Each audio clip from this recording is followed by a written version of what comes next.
The conference room door slammed shut behind me, and I froze as the whispers turned into outright laughter, my colleagues' eyes boring into me like knives. "Hey Quinn, got any hot dates with the ladies this weekend?"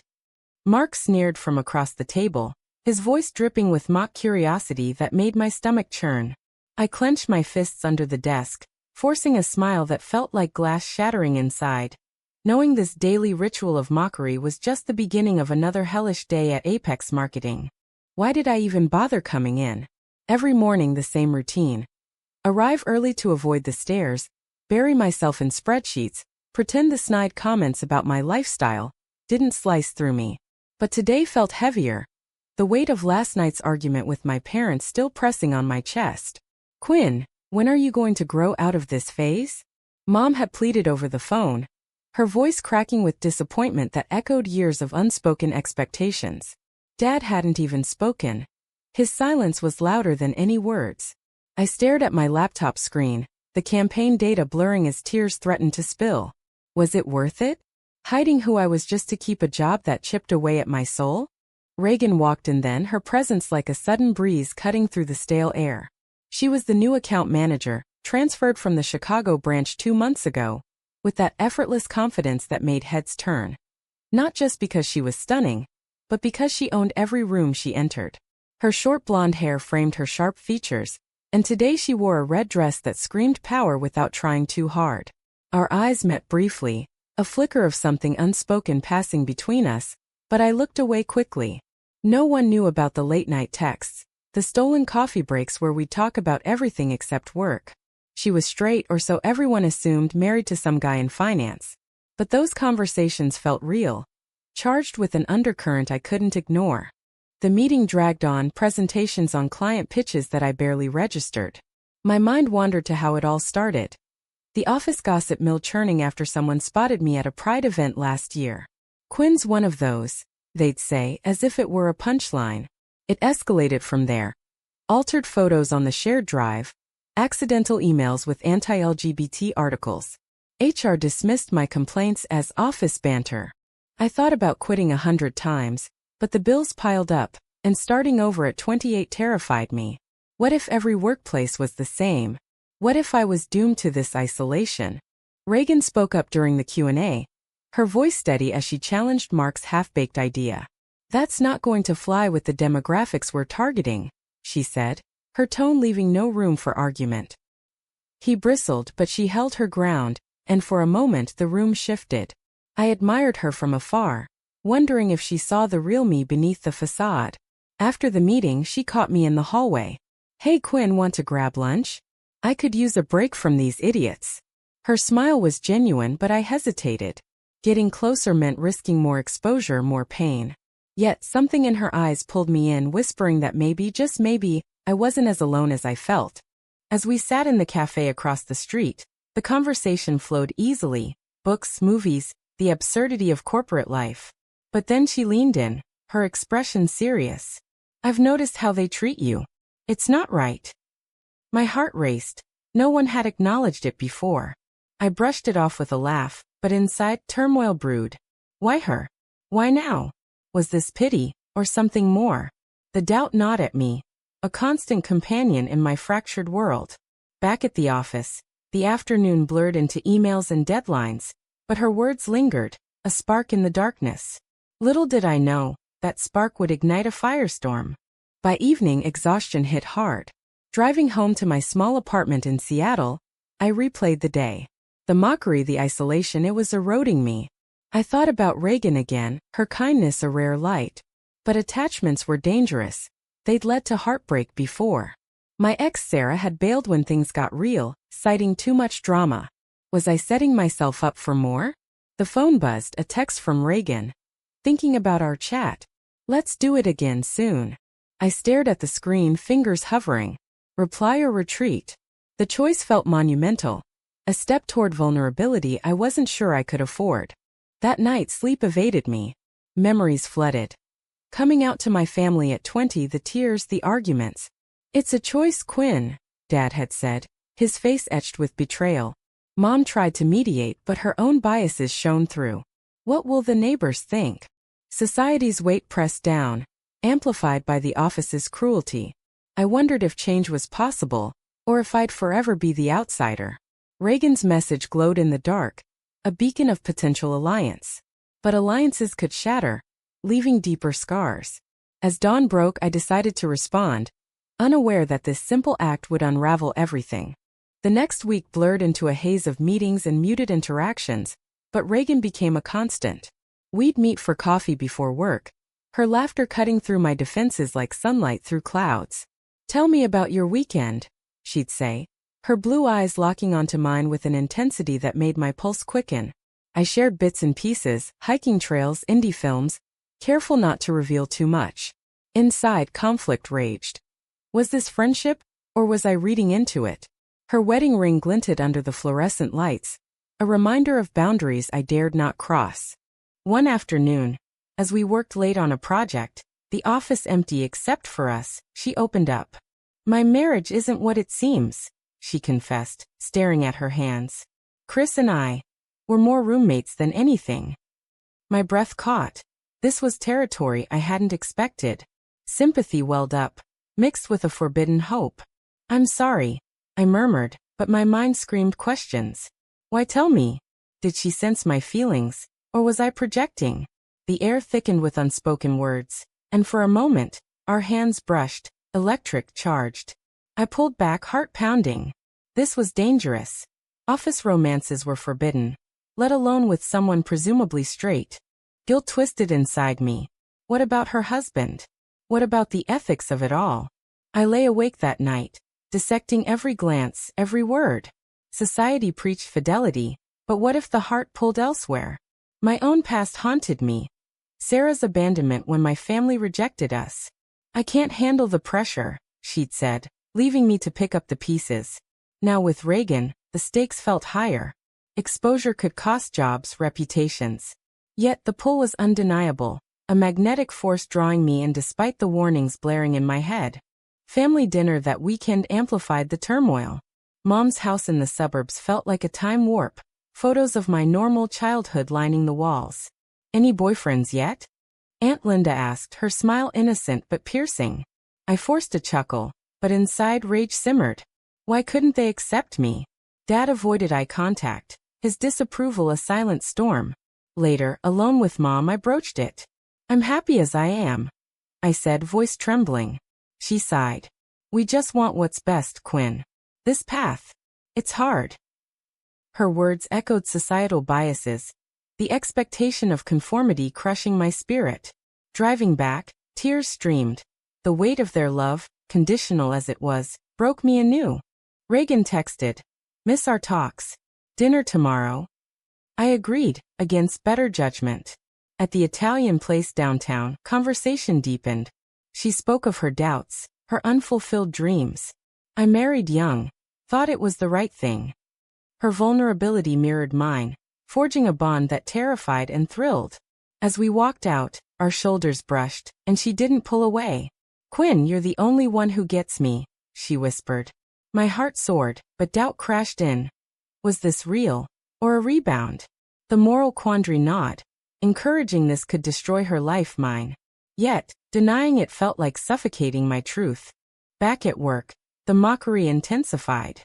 "Quinn's got a crush on the new girl," someone joked in the break room. Panic surged. Were we that obvious? Reagan overheard, her face flushing. Later, she confronted me. "Ignore them. They're idiots." But her defense only fueled rumors. Inside I battled, stand firm or hide. The office became a minefield, every interaction scrutinized. Home alone I paced, weighing options. Pursue this, risk everything, retreat, preserve the status quo. But the status quo was killing me slowly. Reagan's presence had awakened something dormant. A desire for authenticity amid the chaos. A call from my sister complicated things. "Mom's worried about you," she said. "Thinks you're isolating because of, you know." The implication stung. My orientation as the family shame. "It's not a phase," I snapped, hanging up. Anger fueled resolve, but vulnerability lingered. What if Reagan was my chance at happiness? Yet the ethical tightrope loomed. Her marriage, my integrity. As days passed, our connection deepened, Stolen moments building tension. Little did I know, a betrayal loomed, ready to shatter the fragile trust we'd built. The office holiday party was a powder keg waiting to explode. Fairy lights twinkled mockingly as colleagues mingled, glasses clinking in forced cheer. I arrived late, hoping to blend in, but Mark cornered me immediately. "Quinn, where's your date? Or is it a she?" His laugh boomed, drawing eyes. Humiliation burned, but Reagan appeared, slipping her arm through mine. "She's with me," she said coolly, steering us away. Gratitude flooded me, mixed with fear. This public display could unravel everything. Inside, conflict raged. Her touch sent sparks, but the ring on her finger screamed caution. Later, on the balcony overlooking the city, she confessed more. "I'm filing for divorce," she whispered. "It's been over for years." Shock hit. This changed the game. Hope bloomed, but doubt shadowed it. Was she using me as an escape? Moral questions swirled. Encouraging her now felt like complicity in ending a marriage. Yet, her eyes held truth, vulnerability that mirrored my own struggles. Family pressures mounted. Christmas Eve at home was a battlefield. Dad finally spoke. "This lesbian thing, it's tearing us apart." His words landed like blows, echoing societal disdain. Mom cried. "We love you, but think about the grandkids, the future." Their expectations crushed me. Conformity over happiness. I left early, driving through snow, tears freezing on my cheeks. Why couldn't love be enough? Reagan called, her voice a lifeline. "Come over," she urged. I did, finding solace in her apartment, our talk delving into shared pains. But dawn brought reality. Her husband, Chris, texted her mid-conversation. "We need to talk." Guilt etched her face. The divorce wasn't final. I felt like an intruder, a catalyst for destruction. Inside turmoil, back off or fight. Society condemned such entanglements, labeling them immoral. Yet, denying our connection felt equally wrong. Work became unbearable. Whispers evolved into outright hostility. "Homewrecker," someone muttered. The label stung, amplifying self-doubt. Was I the villain here? A confrontation with Mark escalated things. In the break room he pushed, "Reagan's married, Quinn. Stay in your lane." Rage boiled. I snapped back. "Mind your own business." The exchange drew a crowd, HR intervening. Later, Reagan defended me in a meeting, but it backfired. Rumors spread like wildfire. Her career suffered. Clients questioned her professionalism. Guilt consumed me. Had I dragged her into this? She reassured. "It's worth it." But doubt lingered. Her sacrifices mirrored mine, but at what cost? Home life deteriorated. Mom's calls increased, laced with pleas. "Come back to church, Quinn. Find a nice man." The religious undertone revived old wounds, youth group sermons decrying sin. I hung up, but the seeds of doubt took root. Was my path righteous or selfish? Reagan's situation amplified it. Her family's conservative views clashed with her emerging truth. "They'll disown me," she admitted one night, tears flowing. Empathy surged, but so did fear. We were both paying prices, emotional, social, for authenticity. As weeks turned to months, tension built. A leaked email exposed our texts, courtesy of an anonymous sender. The office erupted. Accusations flew. Conflict of interest, the boss thundered. Suspension loomed for both. Inside, betrayal stung. Who had done this? Trust fractured, suspicions arose. Was it Mark, or someone closer? The moral maze deepened. Fight the system, or concede? Reagan's resolve hardened, but mine wavered. The cumulative toll, family rejection, societal scorn, weighed heavy. Yet in quiet moments our bond felt right, a defiance against the odds. The boardroom showdown came unannounced, a mandatory all-hands meeting called by the CEO. Whispers buzzed as we filed in. I sensed the axe falling. Reagan sat beside me, her hand brushing mine under the table, a silent vow amid the storm. The CEO, Mr. Harlan, cleared his throat. "We've received complaints about workplace conduct." My heart sank. This was it, exposure on a grand scale. Mark smirked from across the room, his triumph evident. Inside, fury mixed with terror. Years of endurance, now culminating in public humiliation. Harlan continued, outlining policies on discrimination. To my shock, he addressed the bullying directly. Mockery based on orientation has no place here. Gasps rippled. Eyes darted to me. Reagan squeezed my hand, her support at anchor. But then the twist. Evidence of the leaked emails surfaced, traced to Mark. This breach violates our code, Harlan declared. Mark's face paled. Denial spilled from his lips. The room tensed, a dramatic unraveling. I realized Reagan had reported it weeks ago, gathering proof quietly. Gratitude swelled, but so did complexity. Her actions protected me, but risked her own standing. Post-meeting chaos ensued. Mark was escorted out, firing imminent. Colleagues approached, apologies tumbling awkwardly. We didn't realize, one said. But the damage lingered, trust shattered. Reagan pulled me aside. I couldn't watch them hurt you anymore. Her words warmed, but guilt nagged. Her divorce accelerated amid the scandal, family ties straining. My parents cut me off, she confessed later, voice breaking. The price of our truth hit hard. Financial strain, emotional isolation. Was love worth this devastation? Family fallout intensified. Dad's letter arrived. Choose wisely, Quinn. This path leads to ruin. His words echoed moral dilemmas. Society viewed our relationship as aberrant. I tore it up, but doubt festered. Reagan faced similar. Her sister's call accused her of selfishness. Think of the kids, your nieces. The ethical weight pressed. Were we justified in pursuing happiness at others' expense? Nights blurred into arguments, our bond tested. Maybe we should pause, I suggested once, fear gripping me. She refused. No, this is real. Her defiance inspired, but the toll mounted. A betrayal from within struck next. My cousin, privy to family talks, outed Reagan's situation online. Social media exploded. Anonymous hate flooded in. Disgusting, comments read. We hunkered down, but the invasion scarred. Inside, I questioned everything. Had I pushed her too far? Moral quandaries swirled.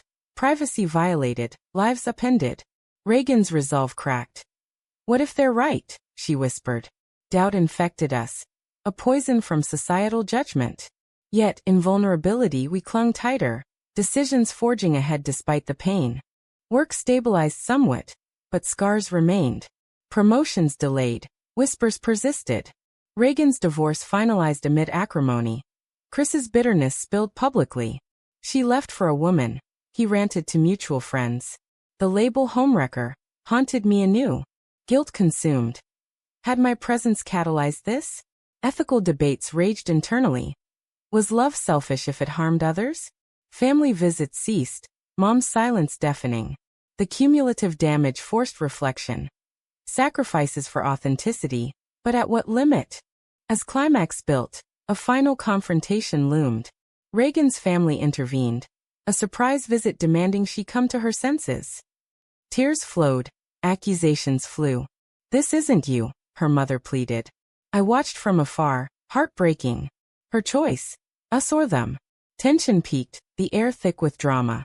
She stood firm. This is me. The door slammed, severing ties. Elation mixed with sorrow. Victory tasted bitter. The price paid, irreversible. In the aftermath, Seattle's rain mirrored our turmoil, but glimmers of peace emerged. Reagan moved in, our apartment a sanctuary amid the wreckage. Mornings brought quiet talks, rebuilding from ashes. We made it, she'd say, her smile tentative. But inside, scars throbbed, lost families, tarnished reputations. Work improved. New policies curbed discrimination. My voice finally heard. Yet the journey's costs lingered. A constant reminder of battles fought. Social circles shifted. Old friends distanced. New ones embraced. Pride events became our refuge, connecting with others sharing similar pains. You're brave, a stranger said once. But bravery felt hollow. Survival. More apartment Reagan's therapy sessions helped, unpacking layers of guilt. I chose love, she affirmed, but doubt whispered. At whose expense? Moral reflections deepened. Society's progress slow, personal tolls steep. Was our happiness justified? Family reconciliations teased. Mom called sporadically, tentative bridges. I miss you, she admitted. Hope flickered, but conditions loomed. Dad remained distant, his silence a wound. Reagan's side mirrored, sporadic outreach, laced with judgment. We navigated carefully, balancing self-preservation with forgiveness. Inside I pondered. Could love heal divides or widen them? Decisions weighed heavy, each step a testament to resilience. As months passed, growth bloomed. Reagan launched a side project advocating for LGBT rights in workplaces, channeling pain into purpose. I joined, our story anonymized but impactful. Speeches drew crowds, sparking dialogues on acceptance. Change starts with one voice, she'd say. Empowerment surged but memories haunted, mockery, betrayals. The office meeting that shifted tides became legend, a turning point. Yet the path forward twisted, uncertainties abound. In quiet moments we reflected on choices. Would you do it again? I asked her once. She paused. Yes, but with eyes open to the hurt. Her honesty resonated. Our bond strengthened through fire. Society evolved incrementally, but personal awakenings profound. From isolation to alliance, damage to defiance, the narrative wove complexity. Ultimately, awakening came not in grand gestures, but subtle shifts. Accepting flaws, embracing truths amid controversy. The world judged, but we persevered. Yet questions remained. In pursuing personal truth, do we owe society conformity, or does authenticity demand rebellion?